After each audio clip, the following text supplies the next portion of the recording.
Di era globalisasi, batas antar budaya semakin kabur.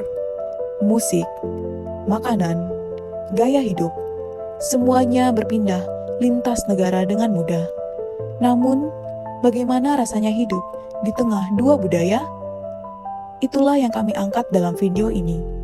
Dengan tema pop culture dan judul Antara Dua Budaya, Adaptasi Seorang Diaspora Menjalani Hidup di Negara Asing. Melalui kisah-kisah nyata, kami ingin mengajak Anda menyelami dinamika kehidupan para diaspora. Mereka yang memilih atau terpaksa hidup jauh dari tanah kelahiran. My name is Muhammad Salman. Muhammad That is Salman. my full name, Muhammad Salman Khan. Oh, may we call you Mr. Salman? Yes, yeah. Oh, all right. Thank you very much, Mr. Salman. So, how long have you been staying in Indonesia, Mr. Salman? From 2011, I am coming every year for 1 month, staying in Summer India. But from July 2023, I am continuing here. It is almost 2 years. So, from July 2023. Yeah. Oh, so it's But like, from 2011, every year I am coming here. wow.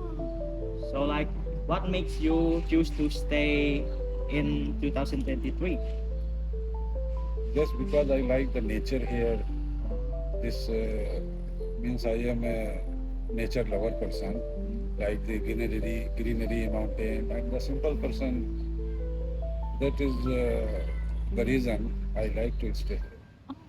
Oh, wow. Oh, all right, Mister. So, if we may know, what culture that influenced you the most, especially when you live in Indonesia, Mister? Culture is because people are living with the peace in the peaceful way. I didn't see any discrimination with anyone here. And the total freedom of the guys and girls both. This is the cultural difference I got from India to Indonesia. Because India we have the discrimination between the religion communities. And here I never see any discrimination. All people are living together with love and peace and their respect, and everybody is busy with his work, business. That is the cultural difference I got in Indonesia. Oh, wow, thank you very much. So it's very wide opening for us in Indonesia. So if we know, how is your life in Indonesia as of now? My life is as usual because I am a flexible person, so I can stay and can be with any other part of the world because by nature I am very flexible. So if I don't have any problem with them, nobody else will have the problem. Thinking positive, doing positive, result will be positive. That is my motto. Oh, wow, that's a very nice motto. I stay in Dubai 20 years, 20 years. from 2003 to 2023. And in Dubai there are from all over the world people are staying there with the different culture, different religion, different languages. Here is the only Indonesian or the Indian I see. So I think I got the best place to stay here with the peace. That is the peace of tranquility. Means peace of the mind is very important. I was doing work in Dubai, I am doing work here. Indonesia, wherever I stay, I have. And another thing to stay in Indonesia, my wife is Indonesian. After getting married 12 years, I stay in Dubai, my wife stays in India. So in 2023, I thought that it is enough to far from my family. So just I closed everything, my business in Dubai, and come to Indonesia with my wife, with son, and staying with them, living here. We can do as I was doing in Dubai, I am doing here. At least we will stay with as a family together. That is another reason to come here and stay. Thank you very much, Mr. So you have a very long journey from India to Dubai and finally staying in Indonesia. Yes, from India. Actually, I am an attorney in India. Attorney. Yeah. I have graduated in the law, Bachelor of Law degree from university. 2 years I practiced in the civil court in India. When I got the chance to go to Dubai, then 2003 I went to Dubai. From 2003 to 2023, I stay in Dubai with 2 different companies. I did the job, and after that I opened my own company there. Almost 6-7 years I run my own company. But staying with the family, just I close everything there and I come to Indonesia with this, stay with my family. So like you choose to retire here with your family. Yes, I will. Now I have means plan, that is my wish to stay here till my end of life.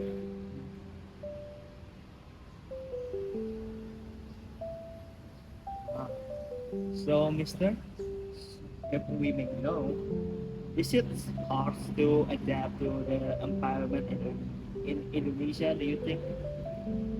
No, it is not hard, but it is the human nature being a difference with one person is different with another person. That is the human, that is the natural things.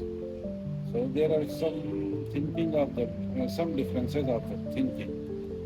Because people who work in which particular area, particular country, every country have the separate culture, different things and different way of thinking and the execution. But for me it is not an issue because by nature, by thinking, by action, I am very flexible in my life. So I am comfortable here. It is easy. There is no difference. There is no problem to stay here with Indonesian people. They are very, means I am very familiar with them. Mr., if we may know, do you still have a habit from your old country like India or Dubai that you still do around Indonesia?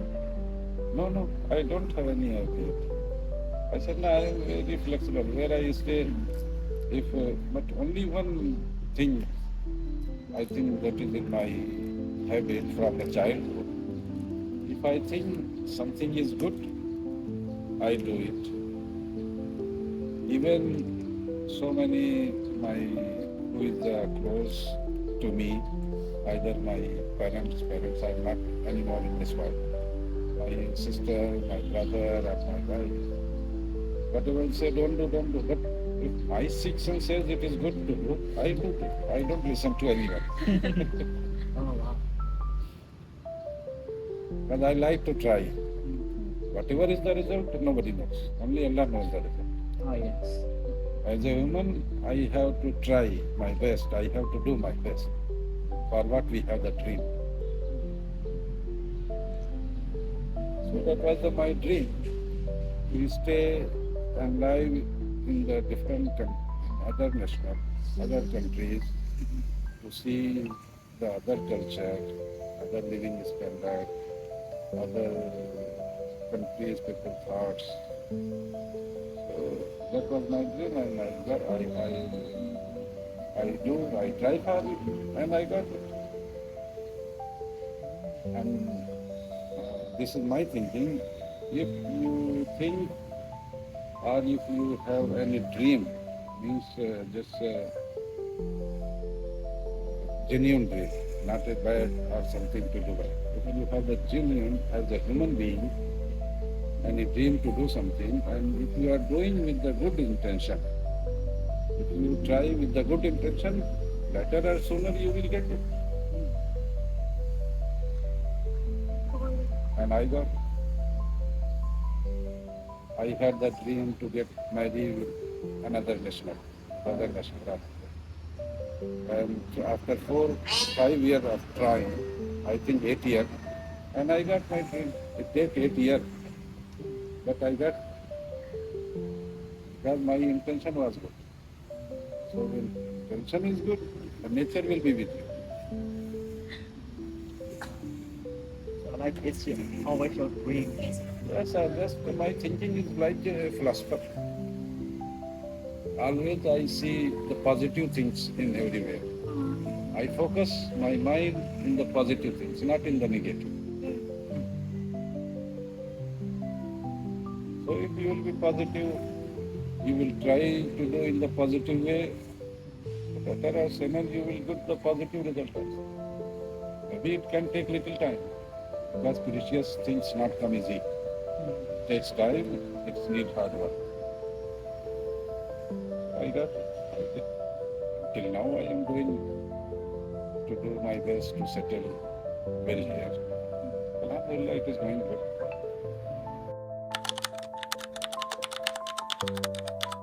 Mulai teman-teman, baik, terima kasih semuanya. Terima kasih juga ke Kak Noro untuk bersedia diwawancarai dari kelompok kami. Sebelumnya kenalin Kak, saya Rion, dan di sini ada teman-teman mungkin sebelumnya sudah kita kenalan. Nah, kami ada beberapa pertanyaan nih Kak terkait tugas kami, yaitu mata kuliah masyarakat transnasional. Nah, tentu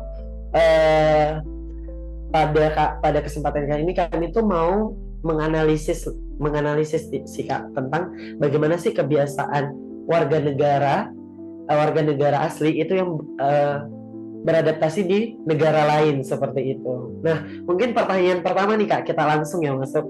Pertama-tama nih karena kami mau kenal dulu nih Kak. Bisa nggak Kakak memperkenalkan diri dan mungkin sedikit menceritakan tentang kesibukan Kakak sekarang, ngapain aja gitu. Oke, sekali lagi ya, aku Naro Panjaitan, aku mahasiswa tahun keempat jurusan Matematika Murni. Kesibukan aku selama ini tentu belajar, tapi aku juga kesibukannya ada research, kerja part-time, terus aku juga hangout sama teman-teman. Tapi kesibukan yang paling makan banyak waktu kehidupan aku di sini, of course belajar. Hello, beasiswa aku. Dan aku juga research dan kerja. Aku kerja di part time itu di SMA top di USA. Jadi kayak aku kerja di high school di sini. Dia itu top 10 di USA yang ngirim ke Ivy League University. Jadi siswa-siswanya itu walaupun kami itu di kampung. Jadi kami ini Chicago, 3 jam ke bawah ke Champaign. Itu kayak jauh banget dari, gak ada apa-apa di sini sebenarnya. Tapi kami itu sekolahnya bagus-bagus karena fokus belajar of course, dan sekolah kami itu yang high school aku itu ngiriminnya itu ke sekolah-sekolah Ivy League seperti Harvard, Stanford, atau Ivy League yang kecil-kecil juga kayak misalnya apa ya, nggak kepikiran lagi, pokoknya ya targetnya itu benar-benar sekolah yang tinggi, jadi top 10 US gitu ya. Kerjaan aku ngajarin matematika di situ sih buat anak-anaknya. That's it. Kayaknya sibuk nih Kakak di tengah sebagai mahasiswa, ada kesibukan part-time, terus ngajar juga dan lain sebagainya, dan melakukan research. Sama Kak, kami juga sibuk sibuk sebagai mahasiswa gitu mungkin ya Kak. Nah, oke, kalau kita tahu Kakak ini kan memang istilahnya memang warga negara Indonesia Kak. Nah, kalau bisa tahu Kak, kira-kira Kakak berapa lama sih Kak udah di Amerika, dan mungkin tahun keberapa Kakak berangkat dari Indonesia ke Amerika, seperti itu? Udah mau jalan 4 tahun di Amerika, dan aku berangkat itu tahun 2022 Agustus tanggal 22 kalau nggak salah pesawat aku. Apalagi pertanyaannya tadi? Iya itu sih tentang berapa lama Kakak di Amerika Serikat, dan berarti Kakak kemarin itu dari Indonesia setelah selesai sekolah ya Kak? Iya, aku selesai SMA langsung berangkat ke US. Oke, nah kalau Kakak jelasin Kakak udah terhitung 4 tahun nih ya Kak di Amerika, berarti bisa dikatakan udah cukup lama lah. Nah istilahnya kalau kita tinggal di wilayah orang lain atau negara lain gitu Kak.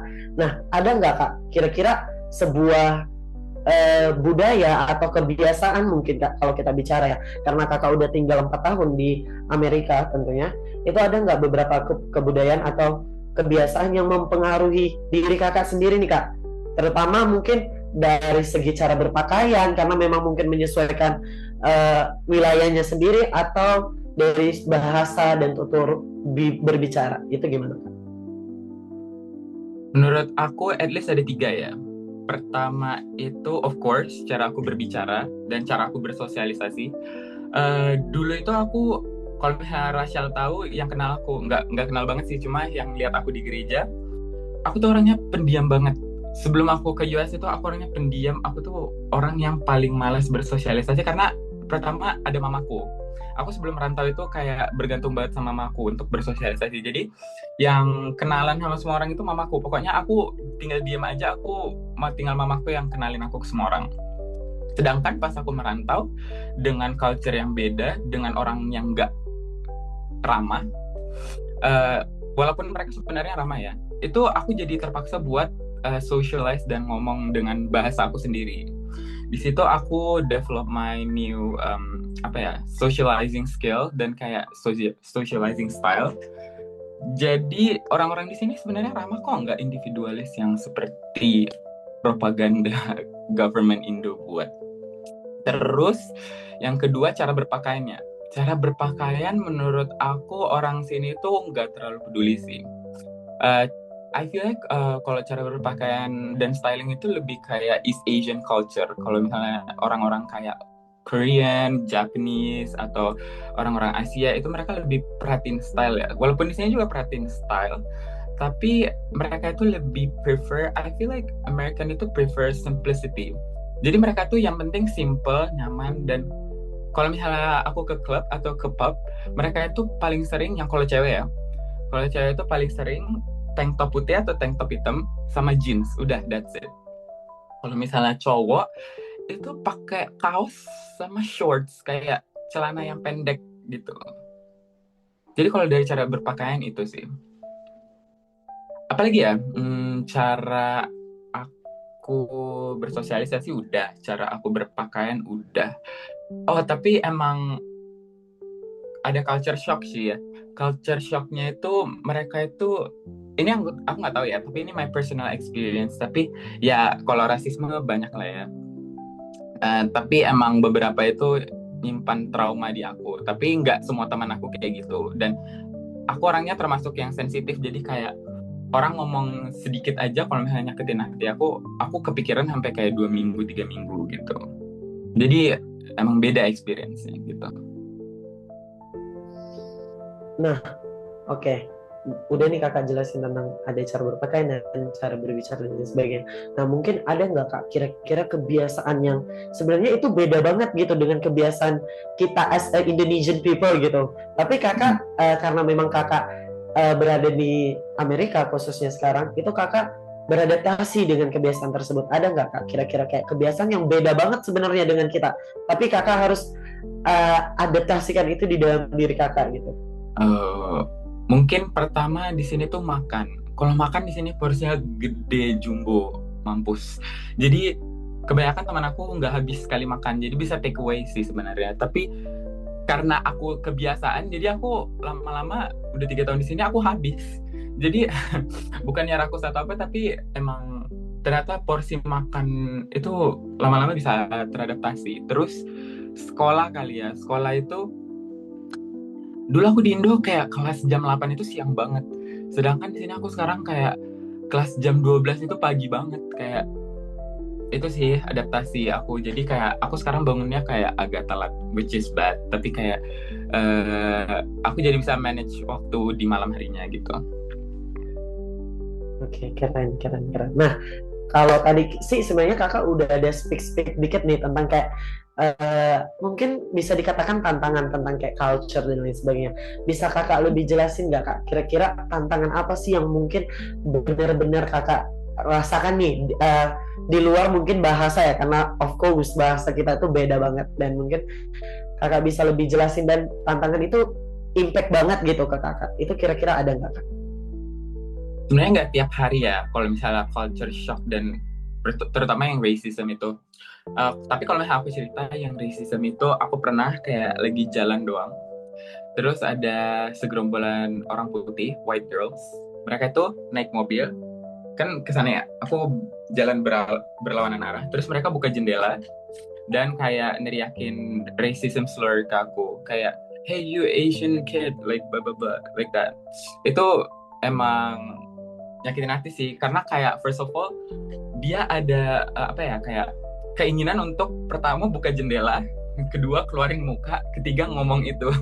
Jadi effortnya itu emang berlayer gitu kan, which is kayak, tapi aku emang orangnya overthinking, kayak aku mikirnya kayak sampai 3 step gitu kan, sedangkan orang lain kayak oh she's just another white girl like frat sorority girl. Tapi kayak bagi aku kayak, dan setiap aku cerita ke teman aku kayak orang-orang itu kayak ya namanya juga orang putih. Terus aku kayak dalam hati kayak oh itu emang realita yang harus kita accept ya, bukan yang kayak it is something wrong, tapi kayak kenapa kita nggak bisa merubah itu gitu loh, kenapa kita harus menerima kalau misalnya kita harus diajakin gitu. Itu yang buat aku nggak srek sampai sekarang. Tapi kayak ya kadang di foto booth kadang mereka ngejek-ngejek, tapi kalau misalnya akademik gak terlalu sih, soalnya asalkan kamu pintar di sini kamu aman gitu. Baik, oke. Asalkan kita pintar nih ya Kak, itu menjadi the main key. Nah, mungkin kita masuk di pertanyaan terakhir nih Kak. Nah, kalau kita bicara ya, pasti Kakak udah jelasin based on dari pertanyaan pertama sampai akhir. Nah, kita mau rating nih Kak, end of the 10. Itu kira-kira berapa sih Kak, menurut Kakak kesulitan hidup di domisili sekarang Kakak? Itu dari 1 sampai 10 itu kira-kira berapa? Terus sekarang, kalau kita bicara sekarang, ada nggak Kak kira-kira kebiasaan Kakak yang masih Kakak lakukan as a Indonesian people? Mungkin kebiasaan-kebiasaan yang masih Kakak lakukan di Indonesia itu masih sekarang gitu dilakukan di Amerika tempat Kakak sekarang. Kebiasaan aku kalau sekolah itu aku sering ngasih barang ke dosen after kayak the class, kayak ngasih oleh-oleh. Itu aku lihat temen aku nggak ada, kayak mereka tuh kayak selesai kelas KMH akhir semester mereka tuh kayak udah caw aja, kayak udah profesor kamu makasih yang ngajarin aku, tapi kayak nggak ada bentuk terima kasihnya. Kalau misalnya aku selalu nyari barang Indo yang bisa aku kasih ke profesor aku biar kayak dia ingat aku, kayak oh iya ini murid ini dari kelas ini gitu. Jadi kalau misalnya ketemu lagi itu enak, dan aku setiap minta surat rekomendasi itu gampang karena mereka kayak oh iya kamu yang ini ya bla bla bla. Kebiasaan Indo lain apa ya, nongkrong itu termasuk gak sih? Tapi orang-orang di sini juga nongkrong, jadi sebenarnya, tapi nggak enaknya di sini toko-toko tuh tutup jam kayak jam 10 tuh udah tutup, jadi nggak ada tempat nongkrong kayak di Indo. Itu yang nggak bisa aku orang Indo masih mau tapi nggak bisa aku adaptasiin. Apalagi ya, kebiasaan Indo makan pakai tangan, apalagi I feel like that's it. By the way, kalau misalnya ratingnya itu based on apa ya? Mungkin ratingnya based on kenyamanan, Kesulitannya. mungkin kenyamanan dan kesulitan Kak, kira-kira itu seberapa gitu, 1 sampai 10. Kalau dibilang nyaman aku enggak sih.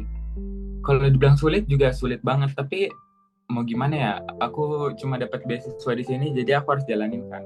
Kalau misalnya aku disuruh milih, aku lebih milih country like Japan, Korea enggak sih? Japan atau Taiwan atau maybe kayak Chinese continent. Tapi kayak